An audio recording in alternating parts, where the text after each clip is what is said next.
नाज़रीन अस्सलाम वालेकुम। ज़ेड न्यूज़ के ख़बरनामे में आपका इस्तकबाल है। मैं सलमान ख़ान। आगे बढ़ने से पहले सुर्खियों पर नज़र डालते हैं। तेलंगाना सीएम रेवंत रेड्डी का प्रजा दरबार, हज़ारों अफराद की शिरकत। अवाम ने सुनाई सीएम को अपनी फरियाद। तेलंगाना के साबिक़ वज़ीर आला केसीआर की कोहले की हड्डी में फ्रैक्चर, यशोदा अस्पताल की जानिब से बुलेटिन जारी। अकबरुद्दीन अवैसी तेलंगाना असेंबली के प्रोटेम स्पीकर। कल तमाम एमएलएस को अकबरुद्दीन अवैसी दिलाएंगे हलफ, जबकि राजा सिंह ने हलफ लेने से कर दिया इनकार।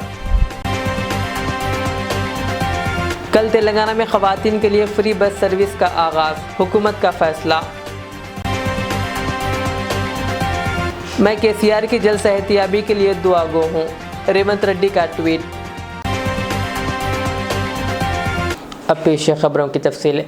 तेलंगाना के वज़ीर आला रेवंत रेड्डी ने आज से प्रजा दरबार का आगाज़ किया है। हर जुमा को सुबह 10 बजे से ज्योतिराव फुले अम्बेडकर प्रजा भवन में प्रजा दरबार रहेगा। आज रियासत भर के अजला और शहर की आवाम की बड़ी तादाद ने सुबह की अवलिन सातों में वज़ीर आला कैंप ऑफिस पहुँच गई और वज़ीर आला रेवंत रेड्डी बराह रास्त लोगों से दरख्वास्तें वसूल किए और इनके मसाइल को सुने और इसे हल करने का तयक़ुन दिया। रेवंत रेड्डी तकरीबन 1 घंटे तक आवाम से मुलाकातें की और इसके बाद वो सेक्रेटेरिएट रवाना हो गए। इसके बाद रियासती वज़ीर सीताका के अलावा दीगर आला ओहदेदारों ने आवाम से मुलाकातें की और इनके मसाइल को सुने, जबकि आवाम को दरख्वास्तें लिखकर देने के लिए भी हुकूमती अमला मौजूद था।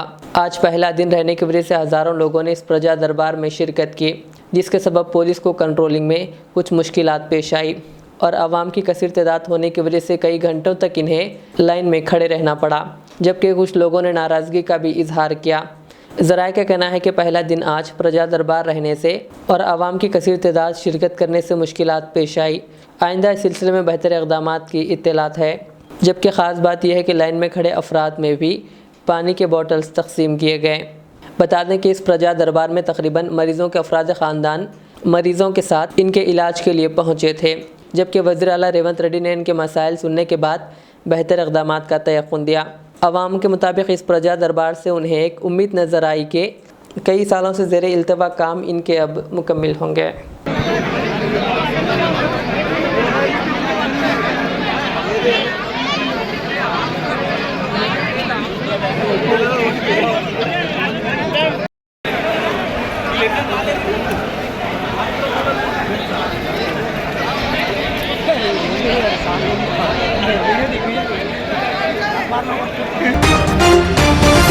बीआरएस के सरबराह व साबिक़ वज़ीर आला केसीआर अस्पताल में ज़ेरे इलाज है। जुमेरात की रात केसीआर पाँव फिसल कर गिर जाने से शदीद ज़ख्मी हो गए थे।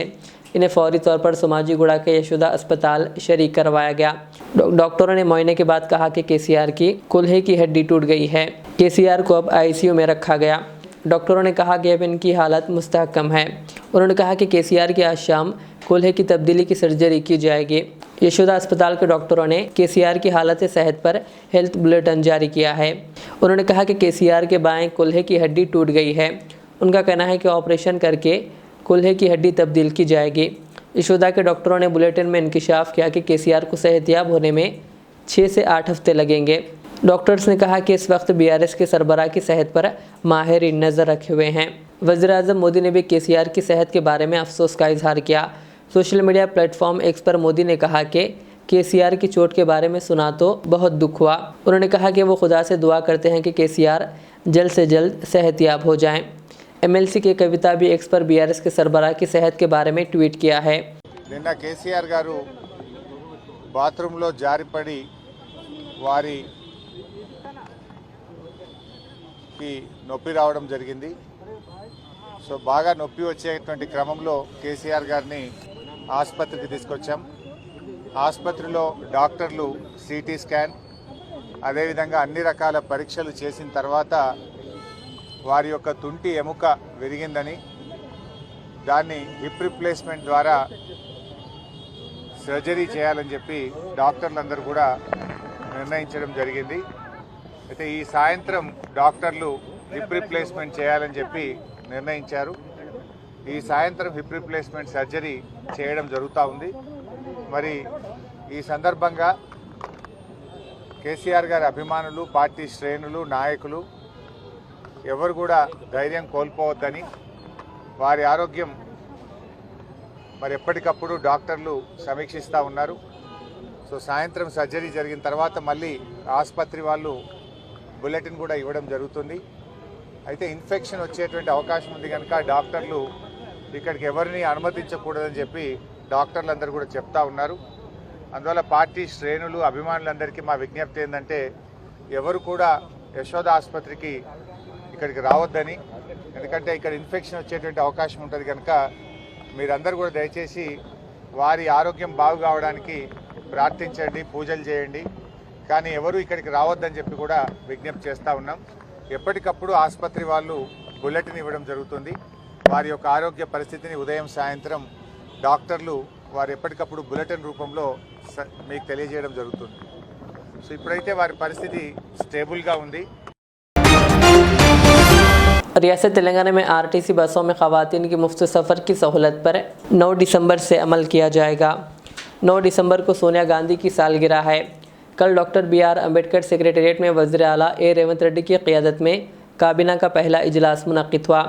इजलास में तय पाए फ़ैसलों से मीडिया को वाकिफ़ करवाते हुए रियासती वज़ीर D श्रीधर बाबू ने कहा कि इजलास में कांग्रेस की 6 गारंटीज़ पर अमलवारी के मुताल्लिक़ तफसीली तौर पर गौर व खौस किया गया और 9 दिसंबर से 2 गारंटीज़ पर अमल करने का फ़ैसला किया गया।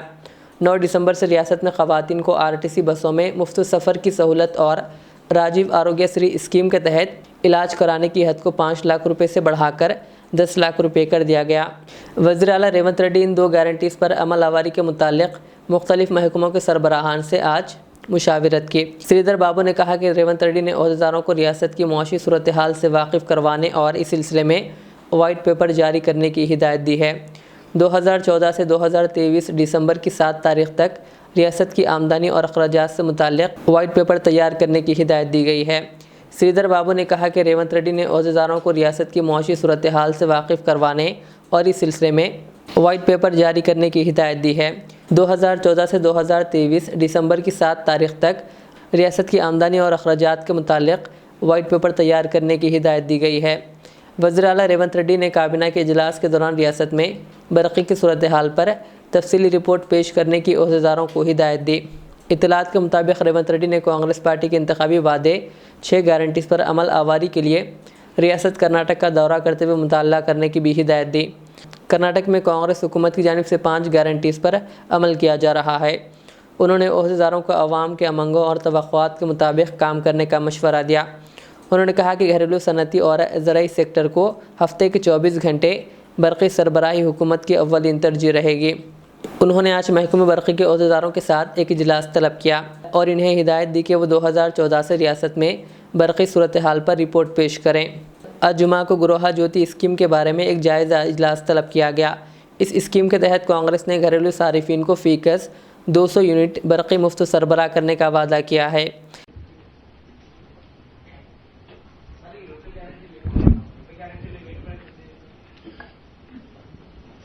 ఈ 2 గ్యారంటీలకు సంబంధించి కూడా ఒకటి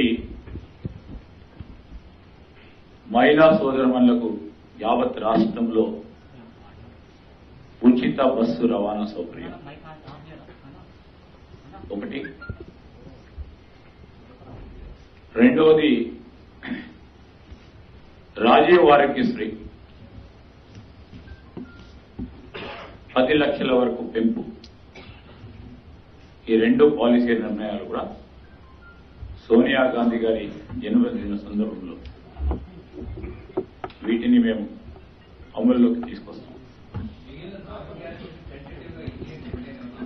మేము ఒక ప్రణాళికబద్ధమైన కార్యక్రమం తీసుకొని రాబోయే, ఎందుకంటే కొన్ని ఈ గ్యారంటీకి సంబంధించిన ఇన్ఫర్మేషన్ సేకరణ పూర్తి స్థాయిలో తీసుకోవాల్సిన అవసరం ఉంటుంది.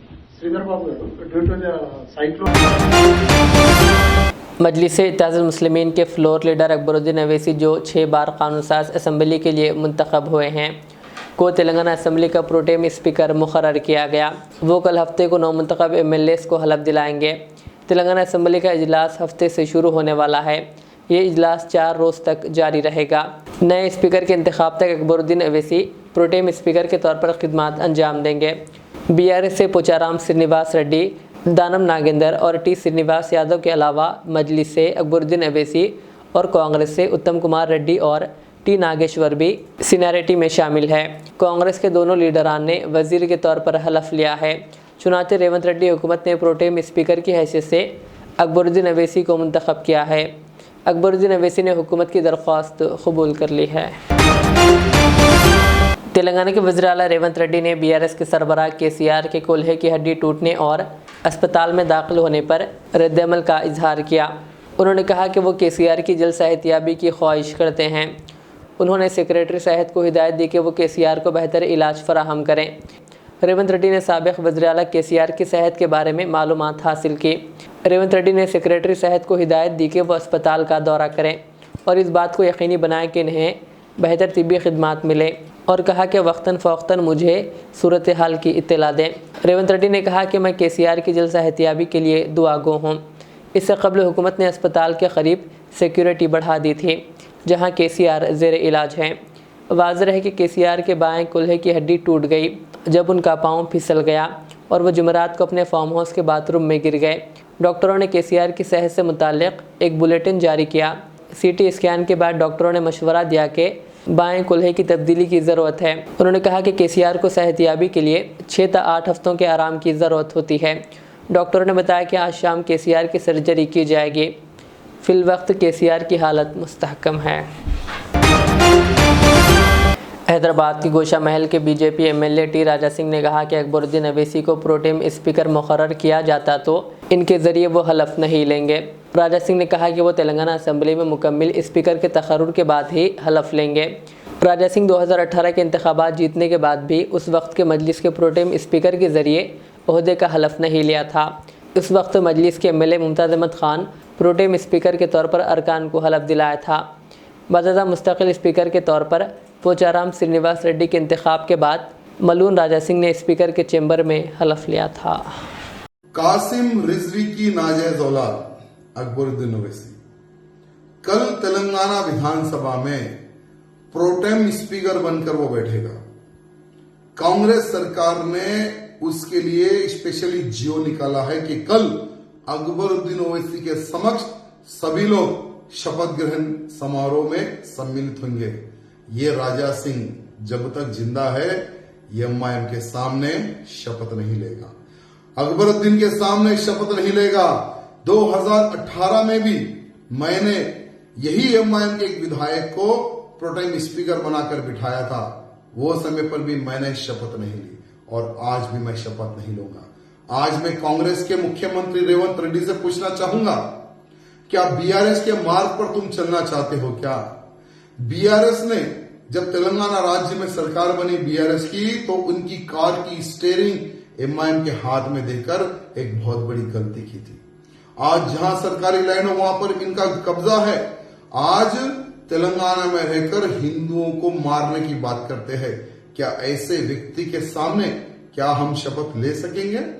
आज तेलंगाना की जनता को कहना चाहूंगा कि बार बार ये रेवंत रेड्डी जो तेलंगाना राज्य का नया मुख्यमंत्री बना है, ये बार बार ये कह रहा था कि बीआरएस एक है, एमआईएम एक है और बीजेपी एक है।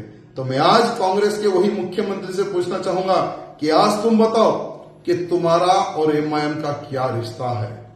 आज तेलंगाना विधानसभा में कई ऐसे सीनियर विधायक हैं, उनको भी आप बिठा सकते थे दूसरे पार्टियों के, लेकिन जानबूझकर माइनॉरिटी को खुश करने के चक्कर में, एमआईएम के नेताओं को खुश करने के चक्कर में तुम ये एक बहुत बड़ी गलती किए हो। लेकिन एक बात ध्यान रखना रेवंत रेड्डी जी, हम नहीं छोड़ेंगे।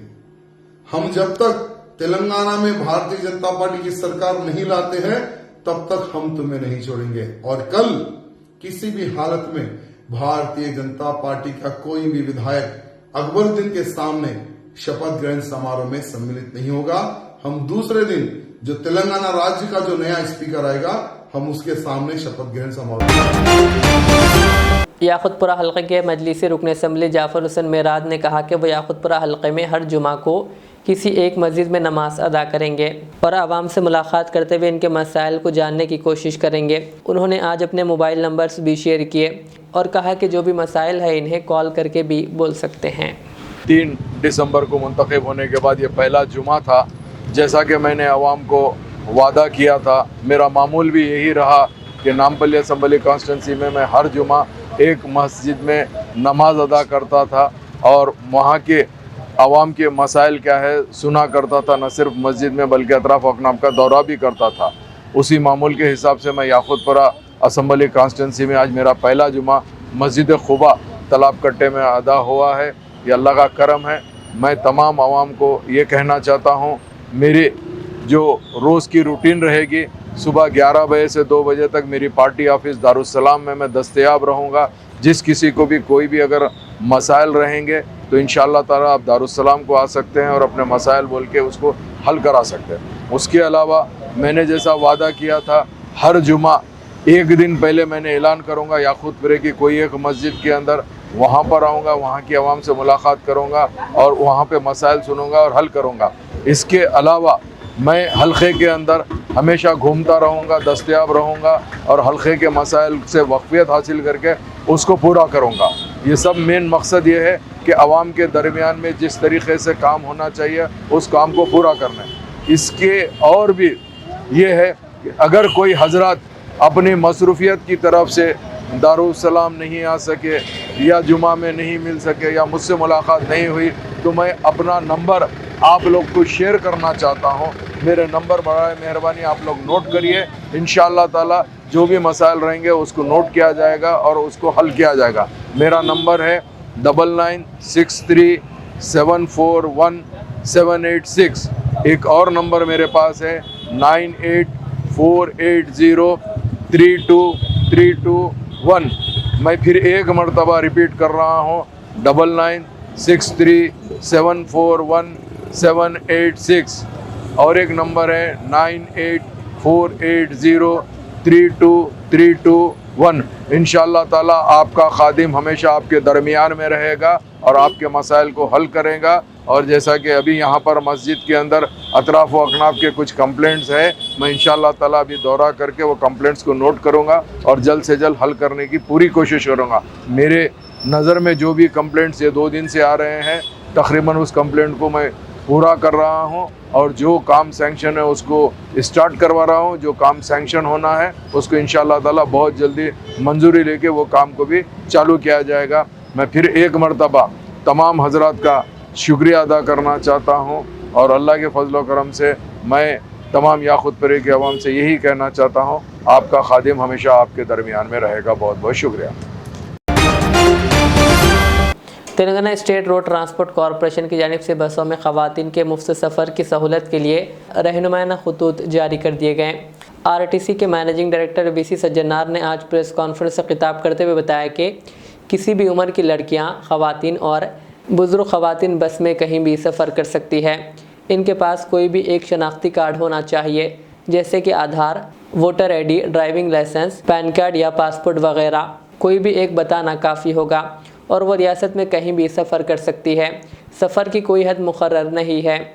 साथ ही वो दिन में कितनी भी मरतबा बस में सफ़र कर सकती है। उन्होंने कहा कि मुस्तकबिल में हुजूम के पेश नज़र बसों की तादाद में भी इजाफा किया जाएगा।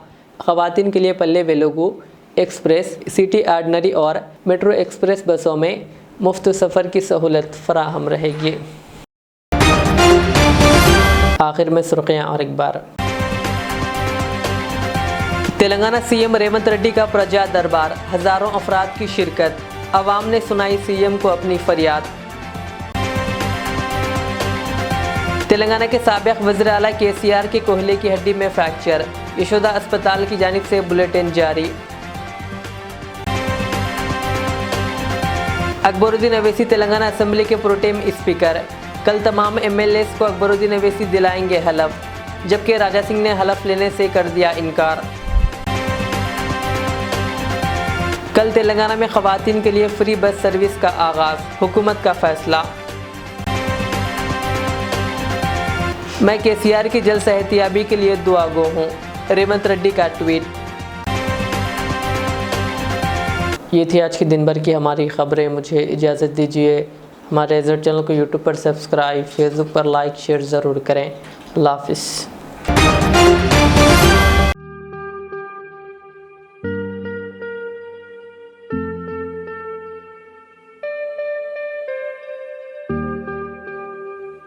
Siddique traders import and export,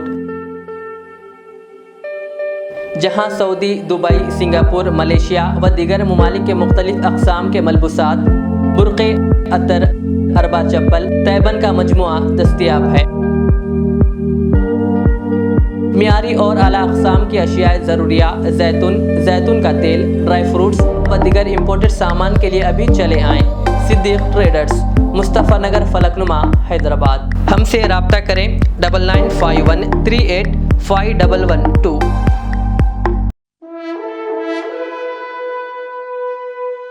अल्हम्दुलिल्लाह, अपने मुक़द्दस नाम की तरह हर दुल्हा दुल्हन की हयात नौ के आगाज का बावखार नाम HKGN फर्नीचर्स। जी हाँ, HKGN फर्नीचर्स NRIs कारनशीन फैमिलीज के लिए दीदाजेब, शानदार, शाहकार, मजबूत और पायदार, दिलकश और दिलनशी शादी के फर्नीचर का सबसे बड़ा शोरूम अब Shastripuram king colony main road के पुरसुकून माहौल में। पसंद फरमाइए आपकी शहजादी के लिए खूबसूरत जहेज का मुकम्मल फर्नीचर सिर्फ 29,999 रुपए में। जी हाँ, 29,999 रुपीज।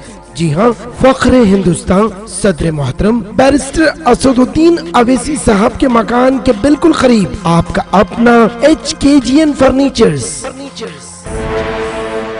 9618650827।